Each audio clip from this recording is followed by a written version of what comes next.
What is up, everybody? Welcome to Pub Sports Radio and welcome to Stat Diggers for UFC 293. We have Israel Adesanya going against Sean Strickland. We have a 12-fight card to talk about. And as always, we are here with Uncle Weezy. Weezy, what is up? Are you looking forward to UFC 293? Yeah, I mean, unfortunately, we lost the Kape versus Kaikara France fight. But you look up and down this card, it's not the best name quality on the bottom half of the card, but the matchmaking's really fun. They found some great fun fights here. They're going to really highlight some of these Australian prospects and stars. And I really like the card. I like it from a betting perspective. I think that there are some really wide lines that are opening my eyes to some of the underdogs' chances on this card. The underdogs went 0 for yesterday in Paris. So we're probably going to have a couple of them hit this week. But either way, I think it's a fun card pretty much from top to bottom, and I'm looking forward to breaking it down.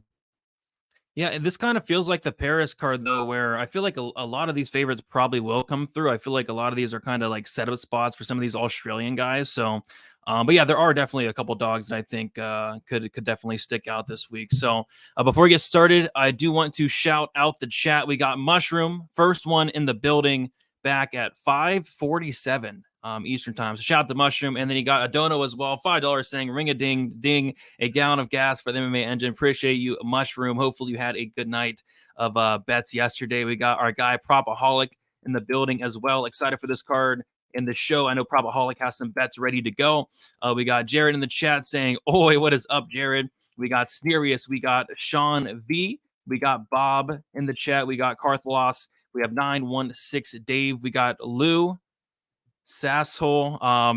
We got Mr. Drail. By the way, Lou Sasshole has one of the best Twitter games I've ever seen. This guy is he's different, but I kind of like it. You follow Lou on Twitter, Weezy? I follow Lou on Twitter. Yeah, the early stoppage tweets are always one of my favorites when he you see somebody dying in the cage and then he just reposts it and puts early stoppage and then like he'll put like 2 units William Gonis, and then it'll be like the pirate from that pirate movie, or it's really funny stuff. So yeah, I truly enjoy Lou. He's a great Twitter follow for sure. He's awesome. We got Dave in the chat. We got Justin in the chat. JP, Kristen, yes, Freak. We have Dylan in the chat. Narashi. We got Marcus in the chat as well. What is up, everybody? If you guys could please do us a favor, like the video, subscribe here to Pub Sports Radio if you have not already. But we're going to do a quick recap of the fights yesterday. I'll kick us off first. I didn't have a lot of bets on the card. Not a card I really felt great about from a betting perspective. And bankroll management actually saved me yesterday because I was looking at like Calvacanchi inside the distance, which I would have probably not showed up today if I would have bet that. I was looking at like the Saint Denis over 2.5 rounds. What else was I looking at? I was looking at Bosherat round 2, round 3, which you got it done at round 1. So yeah, a lot of the bets I was looking at potentially placing, I ended up holding off. Did have a up night ever so slightly. I'll start with the losses first. So I sprinkled a quarter unit on the Charrier round 2, round 3. This is a guy in Charrier who has a lot of finishes in the second or third round. He's somebody that takes a little bit to get going, but he landed a body shot, folded Zucchini in the first round. So that was a 0.5 unit loss. And this was probably the worst bet of my life. 1 unit on one Sergey Spivak plus 155, got reverse CLV'd. And I'll be honest, Weezy, I knew it was over during the walkout. So I was watching Spivak walk out, right? And this guy, Spivak, has literal tears coming out of his eyes walking out. And I had to do like a double take. I had to go in close and just look because, it's not really something I was expecting. But, Spivak was like crying. I was like, why is he crying? And it kind of reminded me of when Megan Anderson walked out against Amanda Nunes, and she looked something like this. It looked something like that. Like Spivak was just, getting ready to get his ass shaved. So I knew right when the walkout happened, he was going to get his ass shaved, and that's exactly what happened. But my night came down to the violence in the main event. I had the under 2.5 rounds for a unit plus 115, beat a lot of alignment with there. And then I also had a 1.5 unit parlay. It came out to minus 150, the under 2.5 in the Uzdemir Guskov fight, and the fight doesn't go. in the Cyril Gane Spivak fight. I was hoping, Gane was going to finish him. I was like yelling at the TV for Mark Goddard to stop the fight, because if that fight would have went over, it would have been a losing night there. So up 0.65 units. And by the way, I was going through my tracked record, Weezy, and I've hit 9 out of my last 10 parlays, which I'm very happy about. I've been choosing my spots in terms of the parlay pieces, so that's been good. But yeah, Weezy, how did your night go last night? Yeah, it was down 0.75 units for me. Not a great night. And I made two, just god awful bets. 2 units on the Sergey Spivak money line. He had no chance there. He looked as bad as you could possibly look. And then I had 1 unit on the Thiago Moises money line at plus 147. So they're both underdogs, and no underdogs won. So no matter what underdog you picked at plus money yesterday, you lost that bet. But my God, did they lose spectacularly. They got their asses shaved out there. Spivak, pathetic. Thiago Moises pulled a complete quit job. He could have gotten up whenever he wanted there towards the end of the second round, but he just kind of like stayed there and did not intelligently defend himself. And people were like, that was a horrible stoppage. But I'd like to make an excuse for Rich Mitchell, the referee there. I'm watching that and I'm going, Thiago, just get up. Just get up and get out of there. Just get up and get out of there. It was there. And I think Rich Mitchell was actually thinking, this guy can just get up and get out of here whenever he wants to. So he didn't stop the fight until it was, evident that Thiago didn't want to fight anymore. He was quitting in there, and he was trying to make it clear to Rich Mitchell, but Rich let him take a pretty good beating because he thought, oh, wow, I can just get it. This guy can get out of there whenever he wants. And then so that was down 3 units on my money line bets. And my prop bet that didn't work out was a very good bet. It was Reese McKee to win by decision at plus 380. Very close fight. Great fight. One of the best fights of the night for sure. But Reese McKee, very close fight. I thought you could have given the first round to either guy. Lusa definitely won the second. Reese definitely won the third. So that was a close one that didn't work out. And then I had 1 unit at plus 125 on Manon Fiorot to win by decision. So that hit for up 1.25 units. And then I had a 2-leg parlay. Volkan Ozdemir was Uncle Weezy's ass shaving of the week. I told you, Brady, that I smelled a fraud in Bogdan Guskov, and it wound up being another fraud sniffed out by me, your Uncle Weezy. And Volkan made it look easy. Minus 175 was the first leg of that parlay. The second leg of that parlay was the under 3.5 rounds in the main event. That easily hit. So up 2.75 units on the bets that hit, down 3.5 units on the ones that didn't. So down 0.75 units. The ass shaving of the week came through beautifully in Volkan Ozdemir. My greasy 4-leg parlay, 3 out of the 4 legs hit. The one that didn't was because of Thiago Moises' quit job at the end of the second round. I had the over 2.5 rounds. And that also cost me my prize picks play, Brady, where I had an over 11 and a half minutes for St. Denis fight parlayed with the over in the Volkan Ozdemir fantasy score. So, yeah, it wasn't the best night for me, man. I'm on a bit of a losing streak here, down 4 out of the last 5 weeks. But I've been keeping the losses really small the last 3 weeks and been really close to being up all 3 of those weeks as well. So looking to turn it around here, and there are some interesting spots that are sticking out. So I want to talk them through with you in the chat and get a good long winning streak started this week here with UFC 293.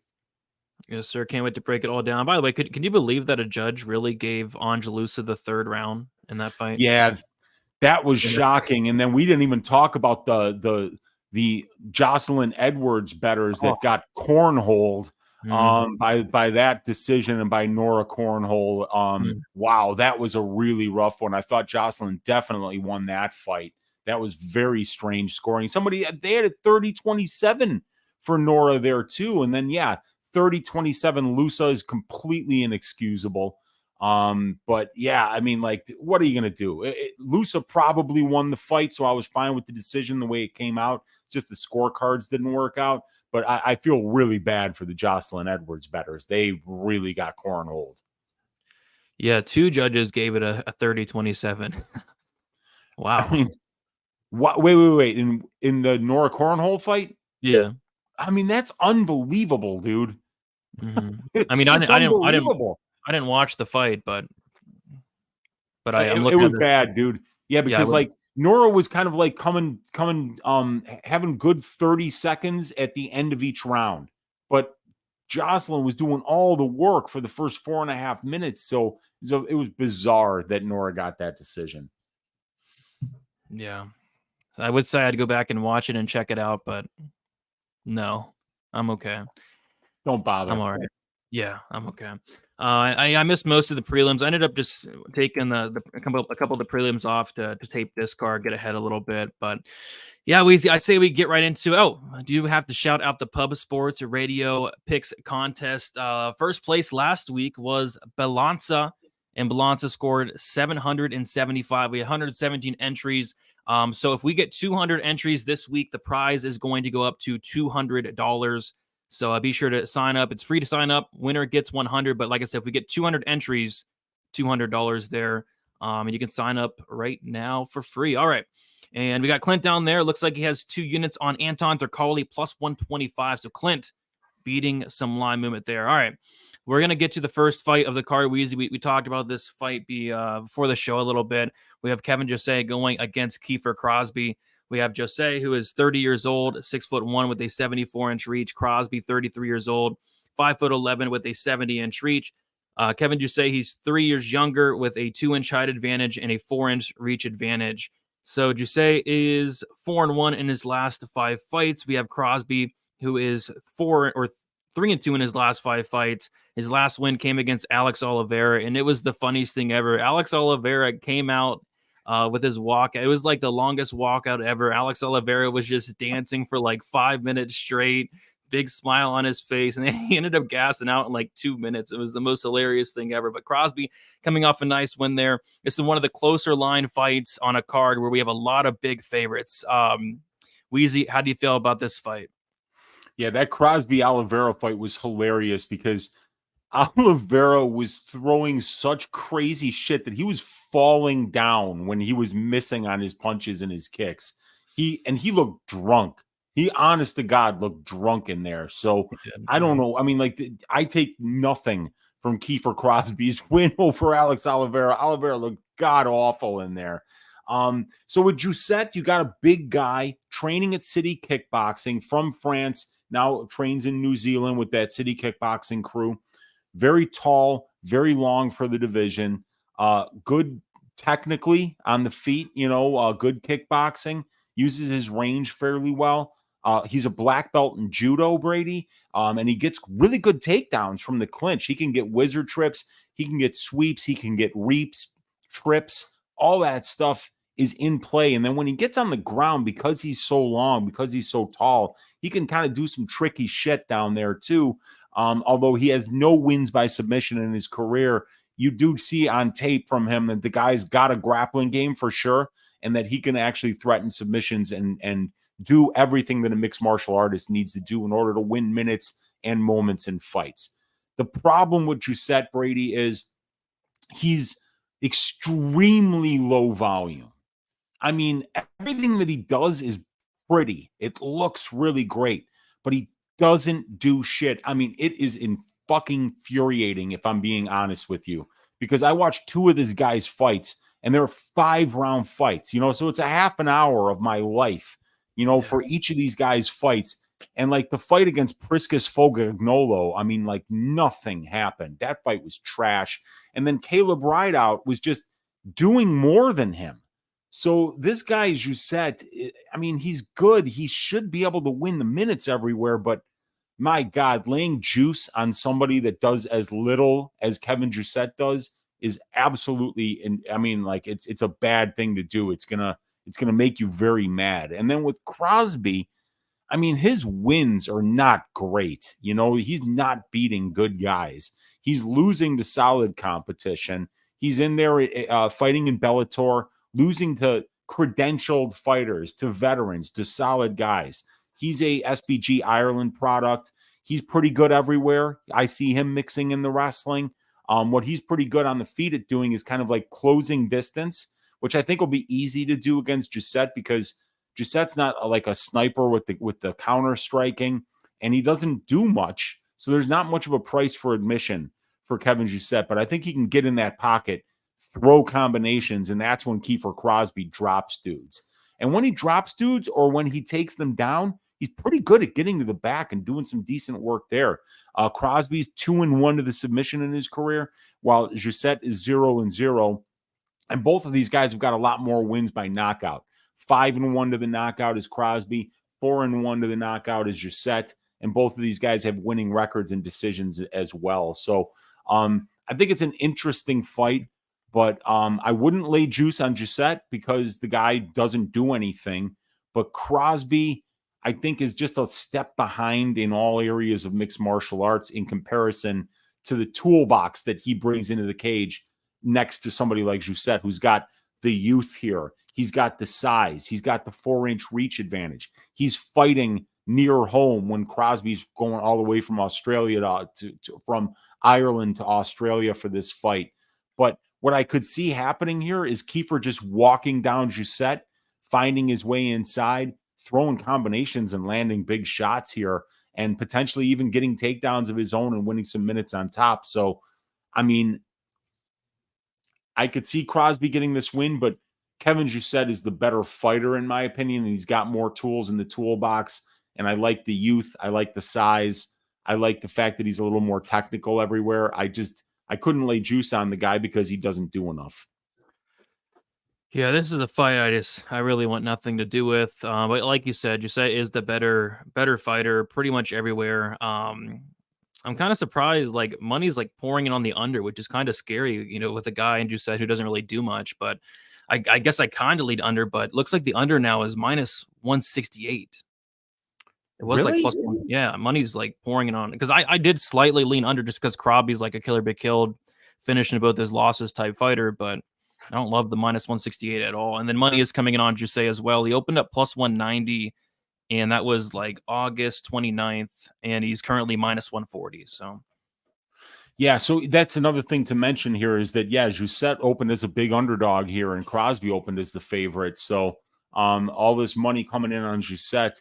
Yeah, I found it, like when I watched the tape and I didn't know what the line was, I kind of laughed when I saw Jousset as the favorite because I'm like, this guy doesn't do anything. I mean, he should win. He is at home. He's younger, longer, taller, all that stuff. But man, I mean, I think there's value potentially on the Crosby money line here, and I kind of like the over as well. And they got the over 1.5 was minus 170. Is it 2.5 now, or is it still at 1.5? no, it's 1.5 minus 170. Yeah, minus 170 for the over, right? Yep. Yeah. I kind of like that. I think minus 170 is a good price for an over for these two guys because while they're decent finishers, neither one of them is really. Let's see. We got Crosby's been finished in 2 of 3 losses. Jousset finished in 1 of 2, but it was Jousset who got finished against Jack Della Maddalena, and that was a doctor's stoppage. And for Crosby, I think that he got subbed by Karahanyan, and then there was a doctor's stoppage in the Charlie Leary fight. But Crosby's a tough dude, very durable dude. So, yeah, I think the over is a decent look here, actually. All right. Yeah. I mean, I'll probably be staying away from this fight. It's a fight that I don't know. I'm just not high on either guy at all. So, but they wanted to throw it on here because Jousset is fighting out of City Kickboxing. Yep. They needed some more local color on this card because they did, they always lose fights, they always do. It's just part of the sport. So, and it's always difficult when you're going to remote parts of the world, like, like the Pacific Ocean, the South Pacific here now. A lot of fighters aren't going to pick up the phone when they're looking for short notice replacements for guys like Mullarkey or Nasrat Haqparast is now having to fly to Australia to take a fight because his Sam Patterson fight last week got canceled. So it's going to be odd. We got to be very cognizant of people making the trip to Australia to fight because that is not an easy thing to do. Nope, not at all. All right, let's move on to a fight that I'm more excited about. We have Shane Young going against Gabriel Miranda. We got Shane Young, 30 years old, 5'8", with a 72-inch reach. Miranda, this guy's 33 years old, 5'11", with a 71-inch reach. We got Young, 3 years younger. He's going to be at a 3-inch height disadvantage, but he's going to have a 1-inch reach advantage. Shane Young, he is 2-3 in his last 5 fights. A knockout win against Rolando D, a decision win against Austen Arnett, a knockout loss against Ludovic Klein, decision loss against Omar Morales, and then a decision loss against Blake Bilder. So 3 L's in a row for Shane Young. Gabriel Miranda, 4-1 in his last 5 fights, got knocked out in the second round by Saint Denis. Probably should have been the first round, but the ref let it go on, a lot longer than it should have. So, yeah, pre-tape, I was kind of looking for a reason to maybe take the dog shot on Miranda here, but I don't know, man. This guy's striking defense is just non-existent. His chin's very questionable, and not only because of the Saint Denis fight, which there's no shame in that loss, but there's even fights outside of that where this guy's just getting dropped clean. I mean, the striking defense is not there. The better striker by a mile is Shane Young, and it's not even close. Miranda's an incredible grappler, though. He's finished the majority of his fights by submission. It's just, I don't really think he has the wrestling to get it down there. So I kind of like violence in this spot just because Shane Young is going to have a significant striking advantage, and Miranda is going to probably have a significant grappling advantage if he can get it down there. Miranda is a killer be killed fighter, so maybe violence, but I kind of like Shane Young here. I know he's on a 3-fight skid, but this seems like stylistically it's a pretty decent and winnable matchup for him if he can keep it standing. Weezy, what are your thoughts on this fight here? Yeah, they're not bringing Gabriel Miranda all the way to Australia to get a shocking win over the local and Shane Young here. I mean, you got to believe they're bringing him in here to lose. And what's interesting is that while Gabriel Miranda is 15 wins and 0 losses to the submission in his career, and that's in 22 professional fights, Shane Young's 4-0 to the submission. Shane Young's never been submitted. So I think that they kind of look at this as a good matchup for Shane because he's got pretty good takedown defense. He's only been controlled for a little over 16% of his UFC career.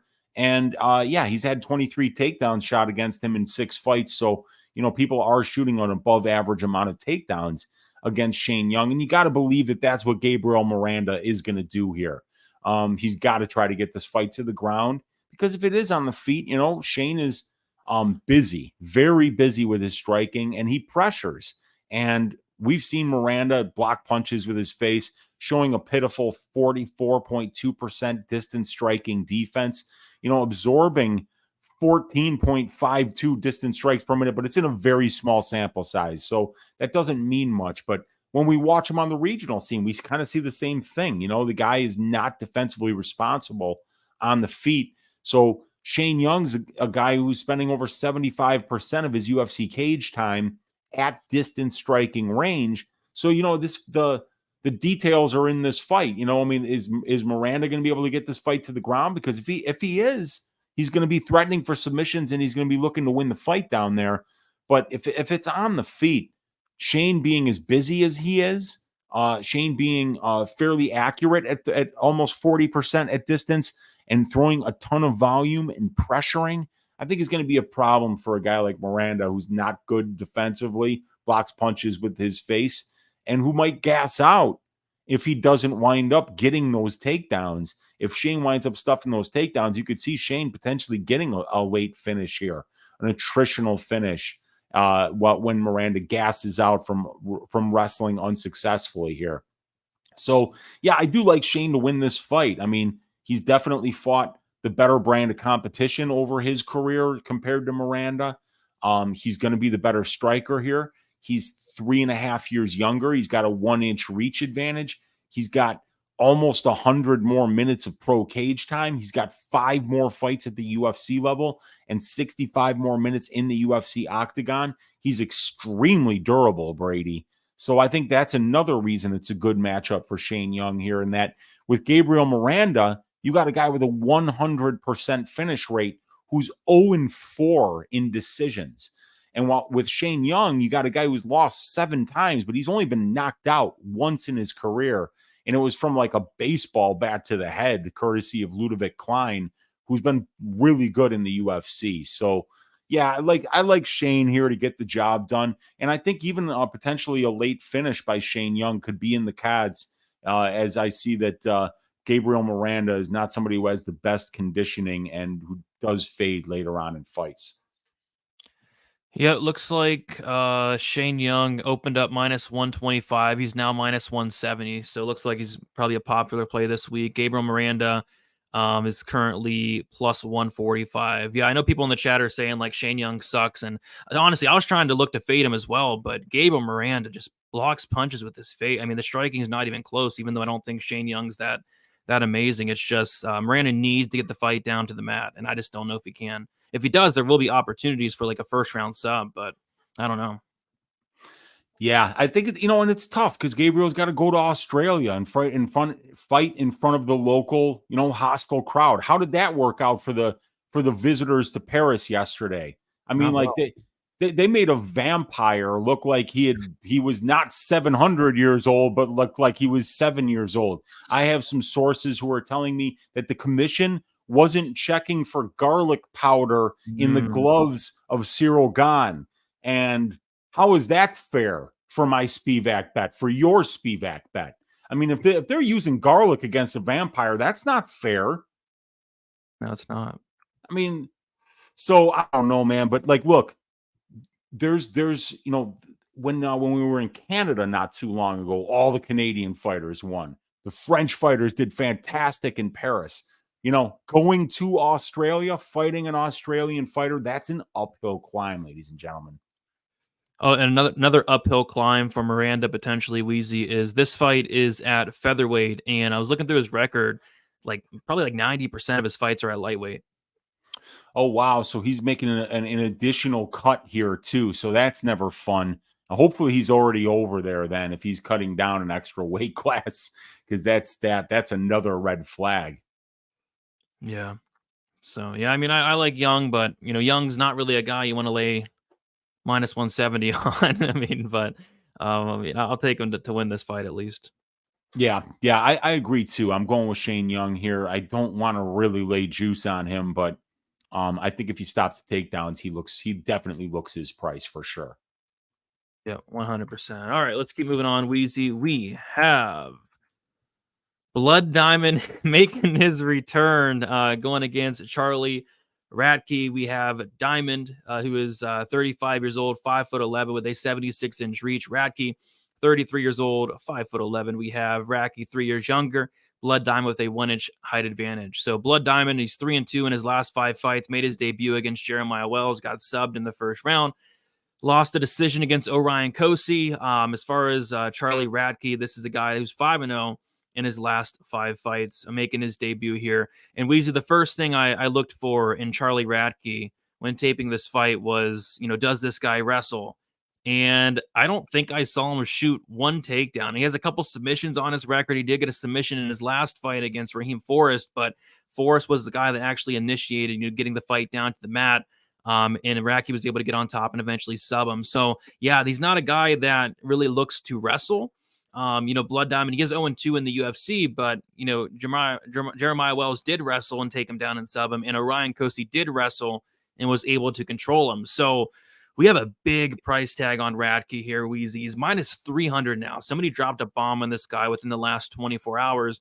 And what would concern me about that is I feel like this fight is going to be a fight that takes place on the feet for the majority of the time. I have no reason to believe why Radke, will he go for takedowns? Potentially, but that's just not really his game. So if these guys are standing, does Blood Diamond really look like a plus 250 dog here is kind of where I'm getting at. Weezy, interesting fight here. How do you feel about this one? Yeah, man, Blood Diamond against Chuck Buffalo here. And, Blood Diamond is the kind of guy, like I was thinking the exact same thing. I'm like, all right, let's see if Chuck wrestles here at all. And yeah, he doesn't, man. He got a submission against Raheem Forrest, but it was Raheem who had initiated the grappling there. Other than that, you don't see this guy really pushing any kind of grappling heavy pace at all. What he does do on the feet is pressure. He's big. He's very strong. He's powerful. He throws straight punches down the pipe. And yeah, the guy definitely brings some powers. And when he hits people, it definitely hurts. Fighting good guys in CFFC. So he's had, he's had some good regional competition. He just won the CFFC belt at 170 pounds against Raheem Forrest. So it's a good resume here for Charlie Radke, but he's going all the way to Australia to fight against Blood Diamond here. And, Blood Diamond's got that kickboxing background. He's been over there training at City Kickboxing for a very long time. They gave this guy, a chance to fight in the UFC without having really any kind of a mixed martial arts resume at all. It wasn't UFC worthy even in the slightest, but he got the chance. He's friends with these guys, and this is a winnable fight for him. I mean, why wouldn't it be? If you don't see Charlie Radke wrestling at all, I don't think he should be minus 300 when he's the one that's fighting on the road here. And when his style gives Blood Diamond precisely the kind of fight that he wants. And we don't have a great sample size, Brady, of distance striking stats for Blood Diamond because there's only 2 fights. There's less than 20 minutes of total UFC cage time, and only 4.6 minutes of that has been spent at distance striking range. But look at that, a positive 5.66 distance striking differential for Blood Diamond. He lands 7.4 per minute, and his opponents are only landing 1.74. Once again, super small sample size. I get it, but you get numbers like that when somebody's a very talented striker, and he's also very unorthodox. Some of the shit that he's going to hit you with, you might not see coming, and you're certainly not going to be expecting it. So, Blood Diamond to win this fight at plus 250, I think, is a very, very generous line, especially if Blood Diamond gets the fight that he wants. And if he doesn't fight stupid and initiate the clinch here against Chuck, if he tries to keep this at distance striking range in the big cage, I think he's got a chance here. What do you think? Yeah, I think he does. But I was really impressed with Radke and the striking though. But not minus 300 impressed with them. So yeah, I mean, it's a dog or pass. I'm going to pass. I think Radke wins the fight. So if you're one of those, who's going to win the fight? Yeah, he probably wins. But plus 250 is very interesting. Like, we are in Australia. We saw some hometown cooking in Paris last night, right? Like, if this fight goes the distance, it could get very interesting. So the under is getting smashed. Weezy opened at minus 150, currently minus 185. I have really no strong lean one way or another whether this finishes or not. Any interest in the under at 185? 2 of these guys' 5 career losses have finished inside the distance, and Blood Diamond's finished 2 of his 3 wins, but against complete cans. So he's never finished anybody with a pulse in his career. And Radke, 5 of 7. Radke's a good finisher. So, and Radke's 2-0 to the submission.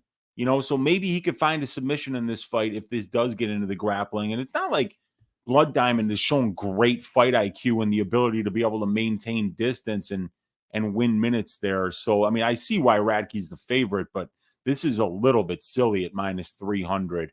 Not really touching the time props here, though, because I don't know enough about either one of these guys at this point. Yeah, I mean, I'm not really sure what Blood Diamond's doing in the UFC. I mean, he's 3-2. I don't know. At least Radke has looked pretty good in a good promotion. So a very good promotion, and he's the champion. Yeah, so I mean, I see why he's the favorite. Yeah, I see why he's the favorite, but minus 300, that's getting a little up there. All right. Speaking of favorites, we have, I think, the second biggest favorite on the card here in Nasrat Haqparast. He's taken on Landon Quinones. We got Haqparast, 28 years old, 5'10" with a 72-inch reach. Quinones, 27 years old, 5'9". We got Quinones 1 year younger, 1-inch height disadvantage. So Haqparast, he has 3-2 in his last 5 fights. Beat Alexander Munoz by decision, Rafa Garcia by decision, lost to Dan Hooker and Bobby Green both by decision, and then beat John Makdessi by decision. As far as Landon Quinones, this guy is 5-0 in his last 5 fights. He fought on the most recent season of The Ultimate Fighter, and he was submitted in about a minute against, I believe, Jason Knight there. So, yeah, it's a fight where I think this fight primarily does stay standing here. I think if somebody goes for takedowns, it's going to be on the Landon Quinones side. So, yeah, I think we're primarily going to get a 15-minute striking fight here. Weezy, how do you feel about this one? Yeah, well, Nasrat Haqparast is primarily a striker. He spent 83% of his UFC cage time, which is over 125 minutes at distance striking range. This is a southpaw versus southpaw matchup. Very interesting. Both of these guys are very young. I mean, Nasrat Haqparast is still only 28 years old, and Quinones is even a little bit younger than Nasrat here. But Nasrat's got a big-time experience advantage. 10 more pro fights, about 80 more minutes in the pro cage, 5 more years as a professional fighter, and he's got 10 UFC fights and over 125 minutes in the UFC octagon compared to Quinones, who's making his UFC debut here. So, yeah, there's a lot of reasons to like Haqparast, and he's clean. very good distance striker, solid metrics. 67% distance striking defense. So he's very defensively responsible. He throws less volume than his opponents, but he lands more than his opponents do at distance striking range. And he's above average with his accuracy and especially with his defense. And he's got I think he's got 5 knockdowns in 10 fights. So he's flashing some power as well. But he's only got 1 knockout in 6 wins. So like he will land a knockdown, but he's not really knocking dudes out. With Quinones, man, I mean, I really like what I see from this kid. He mixes in the wrestling pretty effectively. And at distance, he's always moving. He's cutting angles. He's in and out. I really like what I see from him. And he's a southpaw as well. Last time we saw Haqparast in there against a southpaw, he got knocked out in the first round by Drew Dober. And this kid, Quinones, has got legitimate striking. His only loss comes via split decision to Muhammad Naimov. And then he lost in the house to Jason Knight. And he just pulled a dumbass move. He took down Jason Knight. And if you ever watch Jason Knight's old UFC tape, I mean, like the guy's guard is very aggressive. He's very offensive from his guard. And he locked up a triangle immediately. And it was just over. Landon made a big mistake there. And hopefully he learned from it. But you know what? This kid's striking is really clean. He trains out of Kill Cliff. Like I said, he's a southpaw facing another southpaw here. And I love the way that he's cutting angles and that he's getting in and out of range. And he's very defensively responsible on the feet in his own right. And he's explosive too. So this is really weird to me because Nasrat was supposed to fight yesterday in Paris against Sam Patterson. That fight, Patterson had to pull out. They couldn't find a suitable opponent for Nasrat. So now he's got to come a week later. And instead of fighting, because he's from Germany, you know, like but he also trains at TriStar. So I don't know where this guy is most of the year. But now instead of fighting in Paris on the 2nd, you're fighting in Sydney on the 9th. And that's a big change in plans. And, you know, with Sam Patterson, you got this super long rangy striker. With Quinones, you got a really good striker as well, but a guy who wrestles a lot more as well. So, I mean, laying minus 450 on Nasrat Haqparast. Now, there are reasons to do it, right, Brady? He's fought the much better brand of competition. He's got the better wins. So the strength of schedule advantage, the experience advantage, the fact that he's very young, the fact that he's got 10 more UFC fights and over 125 more minutes in the octagon. The fact that his fight stays standing 83% of the time where he does his best work. All of these are reasons to like Haqparast, but if you look at the tape, this guy Quinones is a very good striker. He can win minutes with his wrestling. He's also young. He also trains at a good camp. And, you know, he had a chance to make something of himself in the house, and he made a mistake and got caught. But the way that he got caught, that's not how Nasrat Haqparast wins fights. He's never submitted anybody in his career. He's never even attempted a submission in the UFC. So we don't have to worry about Landon getting caught in a triangle here. This is going to be a striking match, and I think it's going to be close. Yeah, I mean, I struggle to see where minus 400 for Haqparast on BetOnline Sportsbook, and then even like minus 455 on DraftKings Sportsbook. I mean, I want nothing to do with the minus 400 there. Probaholics, I mean, maybe Nasrat Haqparast by KO. He does have a lot of power. I don't think Quinones has ever been knocked out before, but maybe it could be the first time. Yeah, I don't like much here. The over minus 150, the under is plus 120. I would kind of actually lean the over just because Haqparast is going to decision, pretty much all the time. Yeah. Any thoughts on the over under? Yeah, it was the same thing that I saw, Brady. I was looking at the over. I know it's juicy. I've got it at minus 150, but Haqparast has 10 UFC fights and 8 of them have went over 2.5 rounds. So 80% of the fights going over 2.5 rounds, but you're only paying 60% at minus 150 on the over 2.5. So that's a 20% discount from what the actual UFC combined performance of these two athletes is. So I could see the over at minus 150 being a pretty good bet here. How many finishes are we going to see this card? Crowd should be just as good as Paris. I don't know. Their crowd was ridiculous. They were getting hyped up for even like the most boring fight. I mean, they're getting hyped up for that card. This crowd should still be good. I think there might be more finishes than the Paris card. How many finishes were last night? Maybe 5, 6, maybe. Let's see. Yeah, I mean, well, Cyril Gane definitely got one. Benoit Saint Denis got one. Volkan Ozdemir got one. Well, there was 5, but for some reason they called the Gomi fight a knockout. So that was a rough one. I forgot about that, man. That was definitely a nut shot, dude. It was. Yeah, I mean, like his cup moved a lot. So yeah, that referee really screwed that one up. And I was just thinking to myself, dude, if I was on Gomez, I would have been betting Gomez by decision, and I would have been furious at that stoppage, man. Just furious. Yeah. Ridiculous. William Gomi's never finishing anybody. So that's just how you know. I mean, I couldn't believe it. But yeah, I didn't have any money on that fight, luckily. But we can move on. Weezy, we have Jamie Mullarkey going against John Makdessi. We got Jamie Mullarkey, 29 years old, 6 foot with a 74-inch reach. Makdessi, 38 years old, 5'8", with a 68-inch reach. We got Mullarkey is 9 years younger, gonna have a 4-inch height advantage and a 6-inch reach advantage. Jamie Mullarkey is 3-2 in his last 5 fights. Knockout win against Devontae Smith. Knockout loss against Jalen Turner. Decision win against Michael Johnson. A decision win against Francisco Prado. And then a knockout loss against Muhammad Naimov. As far as John Makdessi, this guy is 3-2 in his last 5 fights. A decision win against Ross Pearson. A decision win against Jesus Pineda. A decision loss against Francisco Trinaldo. Decision win against Ignacio Bahamondes. And then a decision loss against Nasrat Haqparast. So the first thing I thought of, Weezy, when I saw this line was Jamie Mullarkey minus 230 in this economy.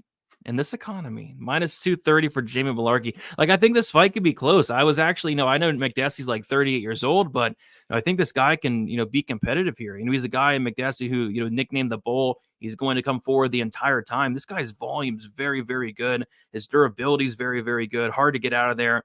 Jamie Mullarkey he's a punching bag. I worry about the chin, the durability, coming off of a brutal knockout loss in his last fight. How is he going to react to getting knocked out that bad?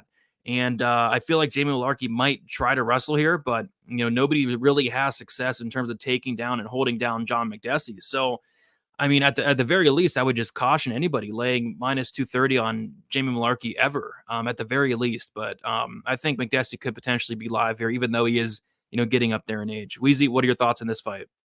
Yeah, so, with Makdessi, it's always hard to bet on a guy when that guy is, 9.5 years older. When he's 4 inches shorter, when he's at a 6-inch reach disadvantage, so Mullarkey, the much bigger guy here. But really then when you look at the rest of the stats, though, it's kind of even, Makdessi, 100 more minutes in the cage, 4 more pro fights. He's definitely got a lot more UFC experience with 6 more UFC fights, about 80 more minutes in the UFC octagon. When you look at the striking metrics at distance, and this is 158 minutes for Makdessi, 57 minutes for Mullarkey, right? Makdessi's better everywhere, Brady. Literally with every single metric that you could possibly track, Makdessi's better everywhere than Mullarkey. 50% accuracy compared to 44% accuracy. 11.71 attempts per minute compared to 11.17. He lands 1 more distance strike per minute spent at distance. Positive 1.59 distance striking differential compared to 0 for Jamie Mullarkey. He throws more volume. His opponents throw more, but he absorbs less than Mullarkey does. And John Makdessi is spending 94% of his UFC cage time at distance striking range. And it's the pressure, Brady. It's the pressure. For those of you guys who think that Makdessi's washed up, he just beat Ignacio Bahamondes 2 fights ago. Bahamondes is not 29 years old. He's like 25 years old. He beat a much younger guy, a much taller guy, a much rangier guy. How did he do it?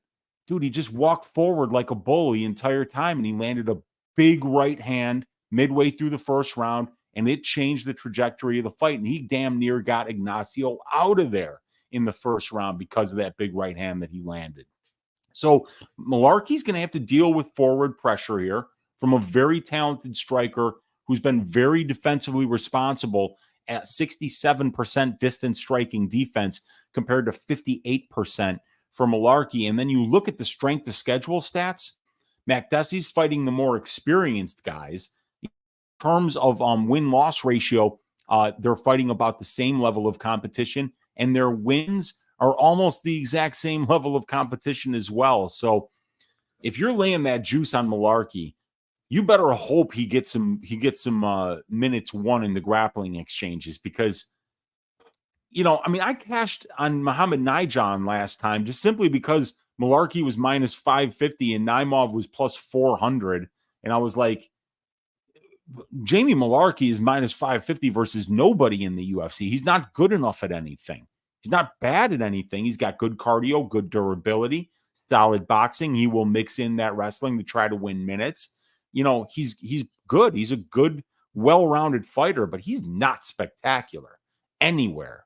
So this is probably going to play out a little bit closer than what the line suggests, in my opinion.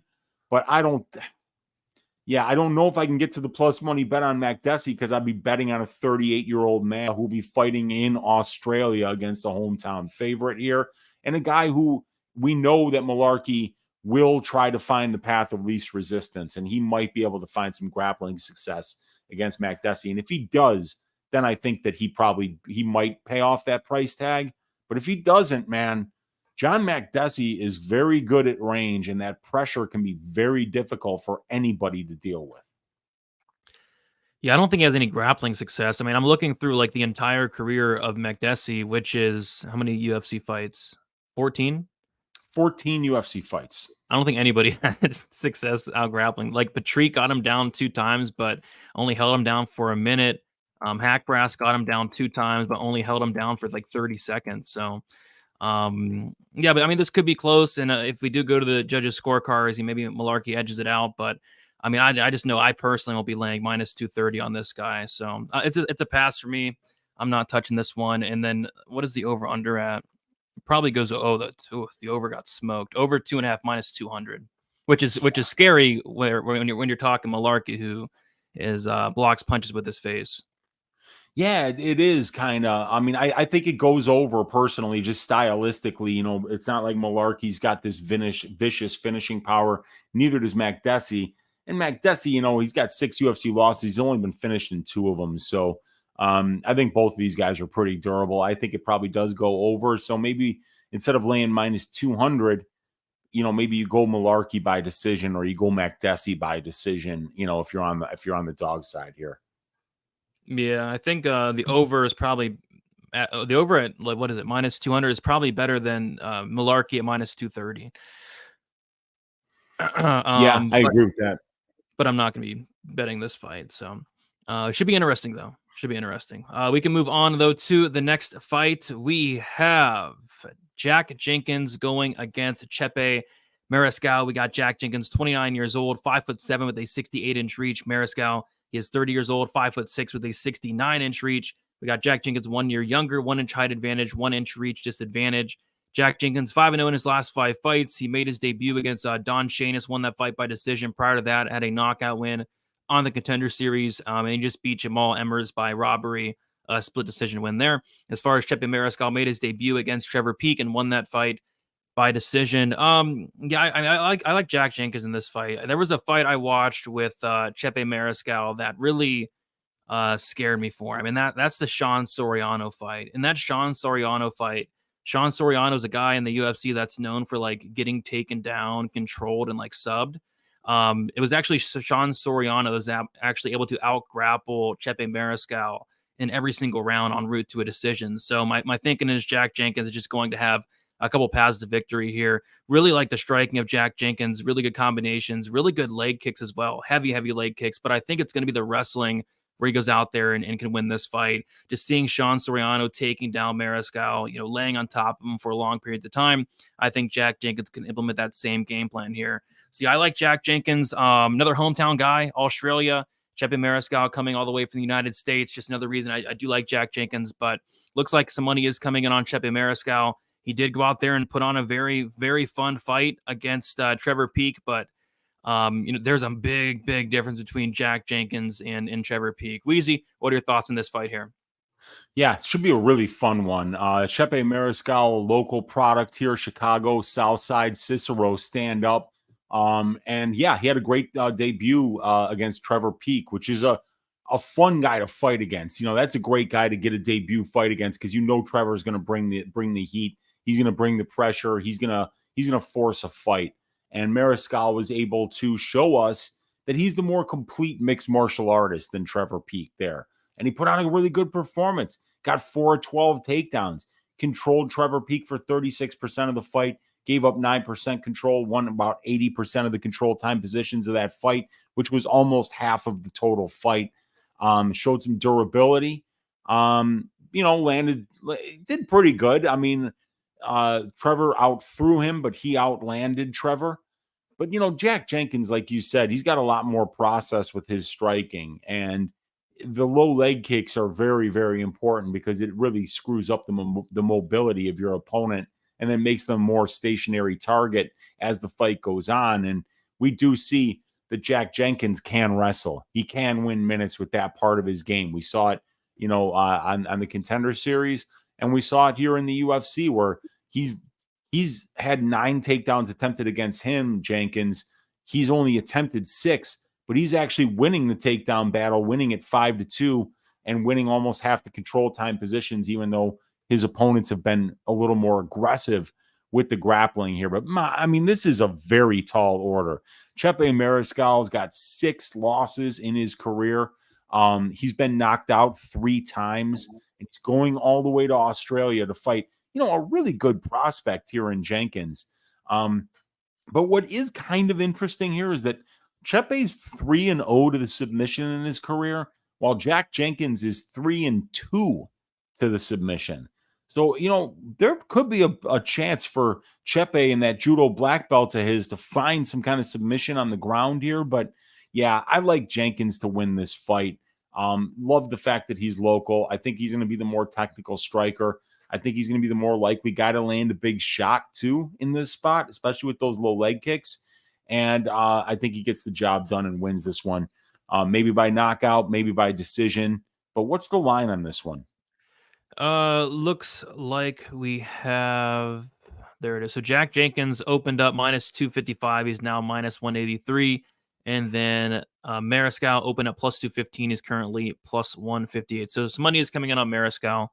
And then somebody in the chat was talking about maybe like the over, but the over is juiced to -185 there. Yeah, that's a little bit too much to pay there. So, he's going to get a lot more skilled of an opponent here in Jack Jenkins that he did in his debut against Trevor Peek, who's really just kind of like a madman. Jack Jenkins got a lot more process to his game, and I think he'll probably be able to find the weak spots on Mariscal to win the minutes and the moments and get his hand raised here on Saturday. This comment's hurting my head. If Peek couldn't knock out Chepe, there's a 0% chance Jack can. I mean, they couldn't be any different strikers. Peek throws like standing hammer fists. I mean, we throws windmills, whereas Jack Jenkins is like right down the pipe, like much, much more tech. They couldn't be any more different types of strikers. Yeah, and Mariscal's been knocked out 3 times, and I forget which knockout it was, but like one of them was so bad, Brady. Steve Garcia knocked him out. Joe Anderson Brito knocked him out, and then I feel like it was the Brito one where Mariscal woke up 60 seconds later and started throwing hands at everybody around him and started crying. He didn't know where he was. He was taking swings at his own teammates. He got knocked out and slept so bad that he woke up not knowing what happened. I mean, like anybody that's been knocked out like that before, you really pray that it doesn't happen badly again, because those are life-changing knockouts. And Mariscal's been on the wrong end of a couple of them. So, yeah, he could get touched here for sure. And Jenkins is a very good striker, but he sets it up by immobilizing you first with those low leg kicks, and then he starts headhunting. So yeah, it's a tall order for Chepe for sure. Yeah, I would lean decision, but yeah, I don't know. So I'm gonna sit back and wait, see where this line goes. Looks like somebody's coming on Mariscal. So I'm in no rush, and yeah, I don't love the over at minus 185 either. Yeah, me neither. Mariscal's a good finisher in his own right. Throws with a lot of power. So yeah, I could definitely see like taking a plus money shot on that under. Could be a cheeky little way to play this fight. Plus 160. Stack said he said crying. Yeah, I think it's talking about like the Spivak. Yeah, Spivak was like he had like tears in his eyes. His face was red. I was like, what's going on? Why are you crying? You're about to fight the biggest fight of your life. Did you see that or no? No, yeah. Oh, I saw that. Yeah, and I was scared, But I said that Mariscal was crying after he woke up. Oh, okay. And he was, you guys, like it was really scary because Mariscal had no idea what happened, and he started just swinging at everybody that was around him. The fight had already been over for about 60 to 90 seconds. So yeah, and then like you saw in his face, he was crying. He had no idea what happened. Sean says Jack has no power. I want to see Sean take some leg kicks from Jack Jenkins. See if he has power. Just kidding, Sean. Yeah, I agree. He's not the most powerful guy in terms of the punches, though. Yeah, all right, nobody's signing up to take leg kicks from Jack Jenkins. Nobody with an IQ above 50 is signing up to do that for free, man. No chance, dude. Yeah, for sure. All right, we'll keep moving on. Weezy, here it comes. Here it comes. We have Carlos Ulberg versus Da-Un Bum. Da-Un Bum. I'm officially changing the name Jung to Bum after this guy's last performance. We have Carlos Ulberg, 32 years old, 6'4", with a 77-inch reach. Da-Un Bum, he's 29 years old, 6'4", with a 78-inch reach. Da-Un Bum is going to be 3 years younger. It's going to be same height there, and Bum is going to have a 1-inch reach advantage. Carlos Ulberg is 4-1 in his last 5 fights, a knockout loss against Kennedy Nzechukwu, where he blew his load in the first round. A decision win against Fabio Charant, a knockout win against Stefan Nchukwi, a knockout win against Nikolai Negumereanu, and then a knockout win against Ihor Peterie. As far as Da-Un Bum, this guy is 2-2 in 1 draw in his last 5 fights, a draw against Sam Alvey. Let me repeat that. This guy had a draw against Sam Alvey, a decision win against William Knight, a knockout win against Kennedy Nzechukwu by like an invisible elbow, a knockout loss against Dustin Jacoby, and a decision loss against Devin Clark. I should have known, Weezy. I should have known that he was Da-Un Bum after that Sam Alvey fight. I mean, going to a draw with Sam Alvey at that point of Sam Alvey's career was just, unacceptable. And then he goes out there and wrestles William Knight out of nowhere. And like I said, the invisible elbow that didn't even land against Kennedy. And then he gets knocked out by Dustin Jacoby. No shame in that, but there is shame in that Devin Clark fight, man.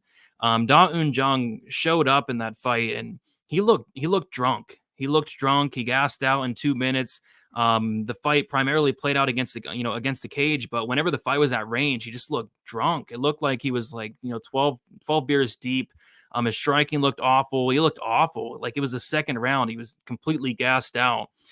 Yeah, I don't think this fight's close. I mean, I think as long as Carlos Ulberg fights smart in terms of not completely gassing out like he did in the Kennedy fight, I think Ulberg should just style on Da-Un Jung on the feet. I don't think it's remotely competitive. What does scare me, though, in this fight, Weezy, is if Da-Un Jung does come out here like he did in the William Knight fight and all of a sudden goes out there and like wrestles and is able to take down Carlos Ulberg, that would be like the one thing that would kind of hold me back from, this massive price tag on Ulberg. But yeah, I think Ulberg probably knocks him out and probably does it early as well. Knocking out Nikolai Negumereanu. I know Negumereanu is not like the best fighter, but what Negumereanu is like next level tough. I was convinced Negumereanu would never get knocked out, and he made it look easy. Just ran right through Negumereanu. Even like Stefan Nchukwi. Stefan Nchukwi's pretty tough.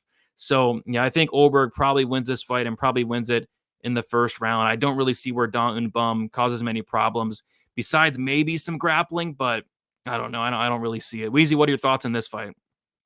Yeah, I'm trying to picture scenarios where Daun Bum doesn't get his ass shaved here, and I'm really kind of having problems coming up with those scenarios. Daun Bum has 9 takedowns in the UFC in 7 fights. That's good, but 8 of them were against William Knight. Yes. And all 8 takedowns were the exact same takedown, so it was like this guy, William Knight, had 7 chances to make adjustments and did not make them once, like literally made no mid-fight adjustments. So like, I mean, like 8 of those takedowns are like practically meaningless. Um, oh God, William Knight is so bad. Can we talk about William Knight for a second here, Brady? I mean, like that Good. guy, that's like his last like kind of like pillar to post win, which wasn't like this bizarre Kennedy and Checkwu win where Kennedy blocked he got knocked out by his own forearm. I don't know what happened there. That was the weirdest knockout win I've ever seen. And yeah, that we draw Sam Alvey, lost by knockout in the first round against Jacoby. Pretty much got his ass shaved by Devin Clark. Really weird knockout win against Nchekwu. A win against William Knight where he got the same takedown 8 times. A Polish throw every time, just an outside trip, very simple. And yeah, so Ulberg, the way that he's been destroying dudes is wild, because the only loss was him just getting Homer Simpson by Kennedy and Checkwu. Other than that, he's just absolutely destroying everybody. Like you said, he knocks out Nikolai Negumereanu, who's got one of a brick for a chin. Just he's one of the most durable guys in the 205-pound division here. So yeah, I mean, Ulberg's been keeping his fight standing 93% of his cage time without Jung finding ways to get into the clinch here and to get the fight to the ground. It's really hard to picture him winning this fight, dude. I mean, like Carlos is going to absolutely pick this dude apart. It's not even close who's the better technical kickboxer here. Both guys orthodox, so Carlos is going to be able to stay behind that jab and set up all the kicks. Yeah, I like Carlos like a lot here. Jung, if he won this fight, I would be fucking slack-jawed. Maybe he can land like another invisible magic elbow or something. Yeah, that was a magic. I'd love to ask Kennedy and Checkwu what the fuck happened there. I know, right? Wouldn't you? I mean, like if I interviewed him, I'd be like, "Hey, man, before we go live, I've got to ask what the fuck happened in that fight because that made no sense, dude. Like he didn't even make contact with your anything but your arm. How did you get knocked out? You just took 740 significant strikes from one round from Carlos Ulberg and walked through it like nothing. And then you get knocked out by an elbow to the forearm in less than 30 seconds against a bum who couldn't even beat Sam Alvey. It's a crazy world we live in, Brady, where Ulberg loses to Nchekwu and Daun Jung beats him, where the Jocelyn Edwards betters get cornholed, William Gomez gets a knockout. I mean, like this is a great sport that we are fans of here and that we analyze and we're gifted enough to be able to talk about every week with these fantastic people on Pub Sports Radio. It's incredible sport, very, very hard to predict sport, and that's why we like it. And by the way, I know I went on I went a little bit too hard on Daun Bum, but I'd be lying if I said he wasn't handsome. Look at that guy. He's very handsome. Very handsome kid, without a question, and I mean, he's a huge guy too. He's a big 205er. He's got this size, like he's got some grappling. He's got power. We've seen him drop dudes. I mean, he's got 11 wins by knockout in his career in 15 wins. The guy's a good fighter. God damn it. Just stop being a bum, like just stop it. It's a very handsome fight, this fight. But we have Carlos Ulberg minus 265 and I don't know why he's calling himself Da Woon nowadays, but yeah, Da Woon Jung. He's currently plus 225. So it looks like some money as of late has came in on the bum. And the over-under is set at 1.5 rounds. The over 1.5 minus 150. The under 1.5 plus 120. I mean, I kind of feel like, Ulberg gets him in the first 7.5 minutes. But yeah, we'll see. But I don't know how I'm going to bet it. I mean, do you parlay up Ulberg? Do you bet him by knockout? But I think I'll have some type of action on Ulberg this week. I do like him in this spot quite a bit. What's cool for the Jung bettors is that you don't have somebody going from America or from Europe all the way to Australia. I mean, if you want somebody making that trip, you want them making it from Hawaii, from the Far East, someplace where they're not going 12 time zones out of their way to get there, So at least Dao Jung's got that going for him here, because fighting Carlos Ulberg in Australia is a tall enough order as it is. Yeah, I think I looked up the flight from South Korea to Australia. It's like 10 hours. Yeah, almost straight south, I think. But it's just from the North Hemisphere to the South. It's a long ass flight. It's like going from New York to Brazil. Rough. I hate long ass flights. Oh, they're no fun, dude. Especially guys our size on planes, 6'3", 6'4". They're not meant for people like us. All right, I was seeing if there's like a Daun Bum hype video, but there wasn't. So I think we can move on to the next fight. We have the return of the Pleasure Man. Yes. We have Anton Turkalj going against Tyson Pedro. We got Tyson Pedro, 31 years old, 6'3" with a 79-inch reach. The Pleasure Man, the 27 years old, 6'4" with a 78-inch reach. We got the Pleasure Man, 4 years younger, 1-inch height advantage, and a 1-inch reach disadvantage. Tyson Pedro is 2-3 in his last 5 fights. A submission loss to OSP, knockout loss against Shogun, a knockout win against Ike Villanueva and Harry Hunsucker, and then a decision loss against Modestas Bukauskas. As far as the Pleasure Man, he is 3-2 in his last 5 fights. Decision win against Osio dos Santos on the Contender Series, a submission loss to Jilton Almeida, and a decision loss against Vitor Petrino. So, yeah, I was kind of disappointed with Turkalj in his last fight. He was, doing an interview, and he said, I quote, "I'm going to pleasure the fans with my performance," right? And I'm like, okay, I'm sitting there just ready to be pleasured. And then I watch his fight, and it's like the sloppiest, greasiest 15-minute decision I've ever seen in my life. Money's been pouring in on the Pleasure Man throughout the week. And, I get it. Tyson Pedro, he's very good in the first round, but after that first round ends, the second round starts. I mean, he doesn't look that great. I don't think he has the best cardio in the world, but I don't know. This fight sketches me out, Weezy, because I think, Turkalj could have some success down the stretch, round 2, round 3, but, early on, this guy is going to get punched in the face. This guy has no striking defense.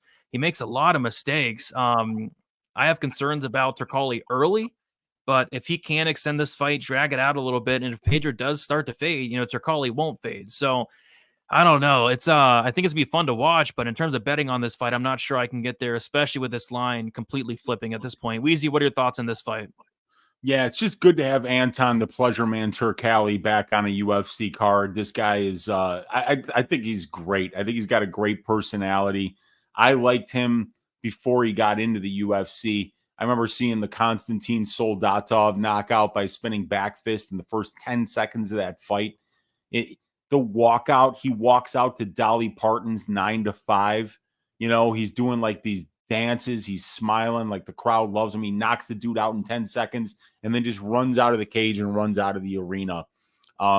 Hilarious dude. Claims that he had to learn mixed martial arts because he was stealing everybody's girlfriends. And that's the reason that he had to take up fighting. I mean, like, I like everything about this guy's shtick. He's the handsome Swedish guy who names himself the Pleasure Man, talks about how much trim he's getting, all this stuff. And then you watch him in the cage and like his fights are fun, dude. I mean, they're sloppy. It's like watching a fun, sloppy heavyweight fight. Turkalj is so not technical, he's so sloppy. Everything he does is just wrong, but like he's so durable and he has this ability to kind of like walk through the fire and then find your first mistake and then just capitalize on it. He's got almost a 100% finish rate. The only guy he didn't finish was Ocasio dos Santos on Dana White's Contender Series. This guy's great at finding moments in fights, and he usually does it because he is so durable, because he can take an ass whooping and then come out there in the second round and just like you're on his back and then you're just sweaty, you fall off, then he winds up on top of you, and then before you know it, you're in an arm triangle and the fight's over. And the pleasure man's getting his hand raised, and then he's probably sliding into your girlfriend's DMs after the fight, and then your girlfriend actually leaves you for him. So, yeah, I mean, like, and then you see Tyson Pedro's last fight, and my God, was it a disgrace. If you get out-volumed by Makdessi Bukauskas, hang him up. Like, I was so surprised to not see Tyson just take off the gloves and be like, yeah, I know I'm only 31, but if I can't beat this guy in Australia on short notice, then I don't deserve to be here. Now, evidently, Brady, Pedro was sick on fight day. So if that's the case, right? If that's the case, he should be like minus 200, minus 250 against Turkalj here, because Turkalj's terrible. I mean, he's bad. And Tyson Pedro is a very tricky grappler on the ground. I think that he can absolutely find a submission at some point in this fight. And while it's on the feet, he's going to be the more technical and more dangerous striker. He's fighting at home, and he's gotten a pretty nice run here. I mean, the corpse of Ovin St. Preux 5 fights ago. The corpse of Mauricio Shogun Hua 4 fights ago. The corpse of Ike Villanueva 3 fights ago. The corpse of Harry Hunsucker 2 fights ago. And then they hand you Makdessi Bukauskas on his silver platter, and you fuck that up. So here we are. Now you get the pleasure, man. You just got to keep this dude out of your wife's DMs. You just got to go out there and not gas out. You just got to go out there and not do something stupid. And you should win this fight. What a mess. This fight's a mess, man. This fight is It's going to be so much fun, though, dude. It'll be hilarious, especially I think. if you don't have money on it. Yeah, because then you're going to be laughing your ass off at everybody else that's sweating it out. Yeah, I mean, and this is on the main card. We're paying $80 for this, by the way. $80. Wow. Well, hey, dude, I always said it. You know, the pleasure man, he's going to put asses in the seats. And guess what? Guess what? That money from the ladies that are going to be tuning in to watch this guy, the pleasure man in the cage, to be watching Carlos Ulberg in the cage, there's some good-looking dudes on this main card, and they're trying to get some women to buy this pay-per-view too. And who better, Brady, who better than the pleasure man to get some female pay-per-view to buys, the Carlos Ulberg, you know, I mean, like they're doing something here. They're trying to bring the women into the UFC or get them to start buying these pay-per-views. I guess I'm just looking at this guy's Instagram. Yes! He's wilding out on some of these. Like, what's he doing, man?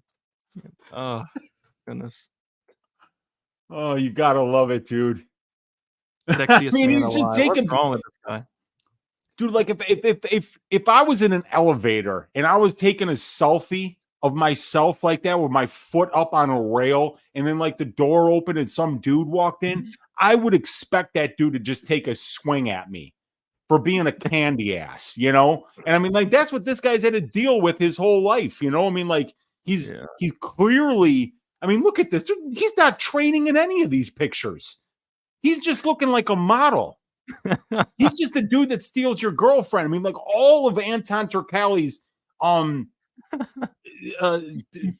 Instagram is just him looking sexy. Look at that. Why is it a banana? He's got a banana emoji there. What is it? I can't lay money on this guy. My goodness. Just keep him away from your wife, Brady. That's all you got to do, man. Yeah, my goodness. Brady, you still pay for the pay-per-views? I do sometimes. I like to have friends over and watch the pay-per-views. This one, though, I'm probably not buying if I'm being 100% honest. Let's just leave that up the rest of the show. Just why banana emoji there? Like, I don't get it. Brady opened the link in his. Don't tell me that he has an OnlyFans. Don't tell me he has an OnlyFans, Dixon. No, there's no way, right? There is no link in his bio, Dixon. Yeah, You scared me for a second. yeah. I was like, dude, I don't know if we should open it, man. You know. I think you summed it up perfectly, Weezy. I mean, this fight's going to be awesome and hilarious if you don't have any money on it. But yeah, looks like this line is flipped, and I expected to keep getting probably wider in the favor for Turkalj. Turkalj opened up minus 125. He was sitting as an underdog for a while, and then just recently he's minus 115. And then Tyson Pedro opened up plus 105. He was sitting around minus 140, and he's currently minus 105. I just have no words. I mean, Turkalj, I don't know what to say. I don't know how to break down this fight. It's going to be fun to watch though.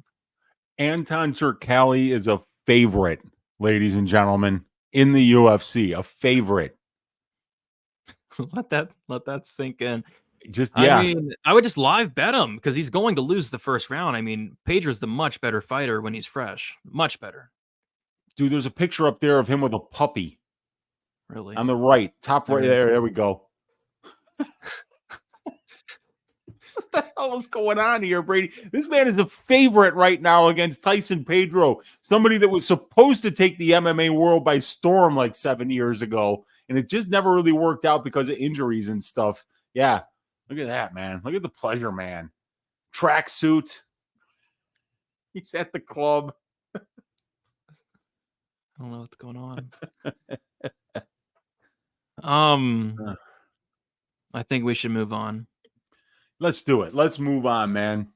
I think we should definitely move on to the next fight. And this is another fight we're paying $80 for. We have Justin Tafa going against Austen Lane. We got Justin. And by the way, we're paying $80 for a fight that's going to last like a minute. So we got Tafa, 29 years old, 6 foot with a 74-inch reach. Austen Lane, 35 years old, 6'6" with an 80-inch reach. We got Tafa, 6 years younger, 6-inch height disadvantage and a 6-inch reach advantage. Tafa, he is 2-2-1, no contest in his last 5 fights. A decision loss to Carlos Felipe, a decision loss to Jared Van Der. Yeah, you heard that correct. A knockout win against Harry Hunsucker, and then a knockout win against Parker Porter, and then no contest against Austen Lane. As far as Austen Lane, 4-1, no contest in his last 5 fights. Made his debut against Justin Tafa. In the fight, became a no contest after a brutal eye poke within like the first 60 seconds of the fight. Yeah, I mean, we broke down this fight a couple months ago at this point. My analysis hasn't really changed. I think at some point, Justin Tafa is going to close distance and land a big shot and knock out Austen Lane. Austen Lane's been knocked out 3 times, all 3 of which come in the first round. Austen Lane has never seen a decision win or lose.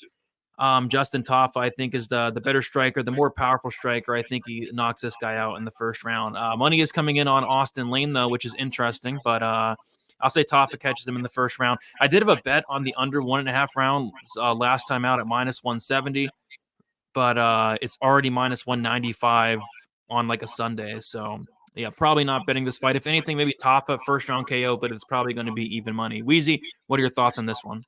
Yeah, I mean, I think Tafa's going to murder this dude. You know, we were having a laugh the last time we broke this fight down because I was in the DMs with Brady and I go, dude, I was just watching the tape on Austen Lane and his striking reminds us of one of our favorite female fighters. And like less than 10 seconds later, Brady messaged me back and goes, Virna Jandiroba. And I'm like, yes, like you read my mind. He throws that overhand right that is so slow that you could time it on a sundial. And like, just a little bit of a betting tip from your Uncle Weezy here. If you're going to bet on somebody and you say that a part of their skill set reminds you of Virna Jandiroba, please let it be the grappling. Okay, not the striking. You don't want your striking mirroring one of the worst strikers of all time in Virna Jandiroba. So yeah, I mean, like Austen Lane, he's got a lot of power. He's a good natural athlete, former NFL player. So he's explosive. He's got power in his hands. But when you watch the tape on the guy, he's size. He's 6'6". He's got an 80-inch reach. He's a body.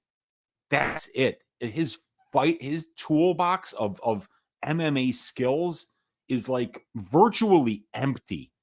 I am not joking about this. He can't grapple for shit. He does have one win by submission. You know, I don't know who that was against. I don't know what kind of level of fighter that was against, but probably not a very good one. And, you know, and with Tafa, though, Tafa's not a guy that you can really get that excited about. He's not great. I mean, like he lost a decision to Jared Vandera. That's a very bad look. So, but still, dude, Tafa's in Australia. He's the hometown fighter. This fight was supposed to take place in Vegas. It did, you know. That was Austen Lane's chance to win. Now he's got to make the long flight, do it in front of the hostile crowd.